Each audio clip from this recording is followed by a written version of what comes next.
इस कहानी का नाम है मिट्ठू। यह प्रेमचंद्र द्वारा लिखी गई कहानी है। बंदरों के तमाशे तो तुमने बहुत देखे होंगे। मदारी के इशारों पर बंदर कैसी कैसी नकलें करता है। उसकी शरारतें भी तुमने देखी होंगी। तुमने उसे घरों के कपड़े उठाकर भागते भी देखा होगा। पर आज तुम्हें एक ऐसा हाल सुनाते हैं जिससे मालूम होगा कि बंदर लड़कों से भी दोस्ती कर सकता है। कुछ दिन हुए थे, लखनऊ में एक सर्कस कंपनी आई थी। उसके पास शेर, भालू, चीता और कई तरह के और भी जानवर थे। इनके सिवा एक बंदर मिट्ठू भी था।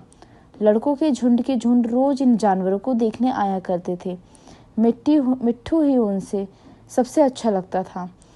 उन्हीं लड़कों में गोपाल भी था। वह रोज आता और मिट्ठू के पास घंटों चुपचाप बैठा रहता। उसे शेर, भालू, चीते आदि से कोई प्रेम न था। वह मिट्ठू के लिए घर से चने, मटर, केले लाता और खिलाता। मिट्ठू भी इससे इतना ही हिल गया था कि बगैर उसके खिलाए कुछ न खाता। इस तरह दोनों में बड़ी दोस्ती हो गई। एक दिन गोपाल ने सुना कि सर्कस कंपनी वहां से दूसरे शहर में जा रही है। यह सुनकर उसे बड़ा रंज हुआ। वह रोता हुआ अपनी माँ के पास आया और बोला, अम्मा, मुझे एक अठन्नी दो ना, मैं जाकर मिट्ठू को खरीद लाता हूँ।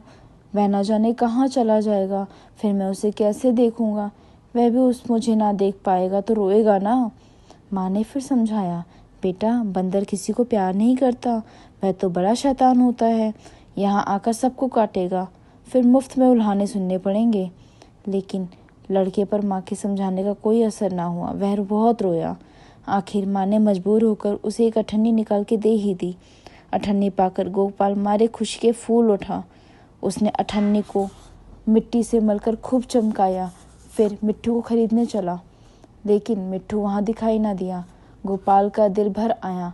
मिट्ठू कहीं भाग तो नहीं गया। मालिक को अठन्नी दिखाकर गोपाल बोला, क्यों साहब, मिट्ठू को मेरे हाथ बेचेंगे?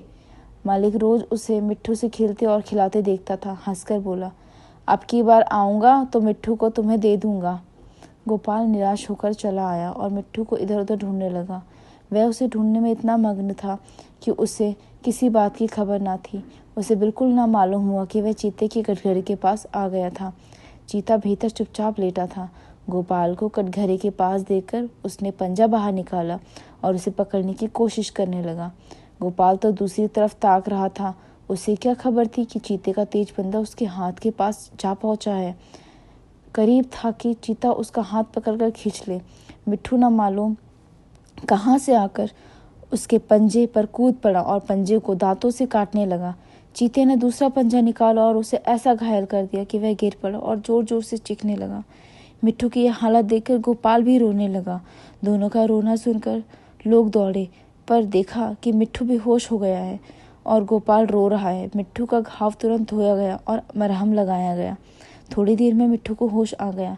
वह गोपाल की ओर प्यार की आंखों से देखने लगा, जैसे कह रहा हो कि अब क्यों रोते हो, मैं तो अच्छा हो गया। कई दिन मिट्ठू की मरहम पट्टी होती रही।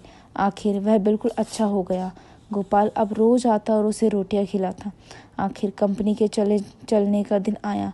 गोपाल बहुत रंजीता था। वह मिट्ठू के कटघरे के पास खड़ा आंसू भरी आंखों से देख रहा था कि मालिक ने आकर कहा, अगर तुम मिट्ठू को पा जाओ तो उसका क्या करोगे? गोपाल ने कहा, मैं उसे अपने साथ ले जाऊंगा, उसके साथ साथ खेलूंगा, उसे अपनी थाली में खिलाऊंगा, और क्या?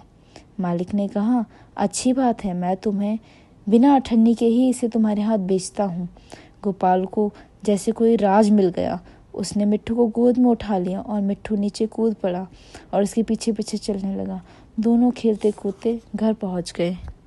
धन्यवाद।